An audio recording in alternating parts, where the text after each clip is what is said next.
weekend. Well, that's kind of true. When I tell you. Yeah, because he really, no, he's sorry about missing fishing. That's what he's doing. He is sorry about missing fishing. Yeah. But he came to see you in February when Edie was playing here, so. And he remembers everybody, and I see a lot of people that through the years we've seen before. Like Miss Vida back there, she's one of the first people that whose stage I played on. That was just shocked her to death. Yes, I played in your living room with her husband for years. It's just blessed my heart, and I really loved you. You know how much I loved you. But a lot of the folks here I saw at the senior center when we were there on Thursday, and that's always a nice place to go and play. Lots of dancing and lots of friendly people. And I see a lot of people back here from the senior center, so glad to have you all come out and listen to us tonight. And our photographer, I actually have 2 photographers tonight.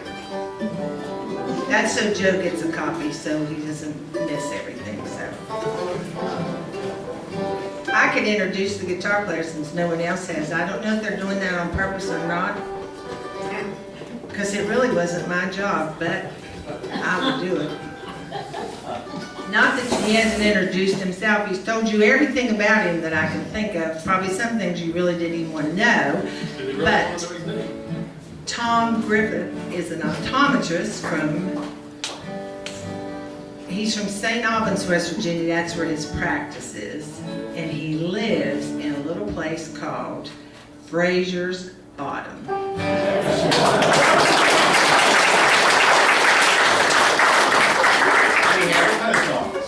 It has a post office? Well, that's good. Everybody ought to have a post office.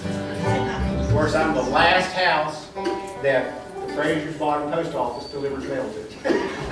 He lives in the real boonies, let me tell you. There's nothing wrong with that However, for some people. 3 weeks ago, we had you might have heard about that little storm that went through West Virginia. And, The ratio, if you haven't heard that before, all West Virginians know that word now. knocked out power to 600,000 West Virginia households, residents. This guy lives And up there in the I live hall. way out in the country, and I lost power for 6 hours. Thanks very much. Yeah, well, I live right in town and I lost it for 5 days. I lost for 4 days just outside of town. See? See that? But I have a generator. Yeah, it's pretty tough. Yeah, I could dry my hair and listen to, use my Keurig coffee pot and everything, so. Did it take him that long to get his generator cranked? Didn't have to. He probably didn't even get home by the time he cut all the trees out of the road that he had to cut to get home. He rescued That's true. some guy who a tree fell on a man's car, and he was, if Tom hadn't come along, actually the man would have been imprisoned in his car until someone did come along. And he cut him out, and not literally, but you know, he cut the tree and got him out of the car, and I'm sure on the way home to where he lives, there were more trees on the road, so. I was gonna ask you how many pieces you had Doesn't the Lord have a marvelous plan though?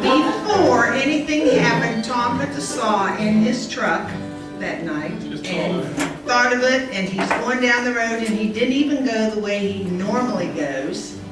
And he wouldn't even have been quite as far along as he was on the way he would be going if he hadn't have gone on the wrong road first. But the Lord has a plan, and the guy in the car was really thankful that the Lord knew where he was, because it really rescued him, and that's why Tom got home before the needed a generator and a power cycle.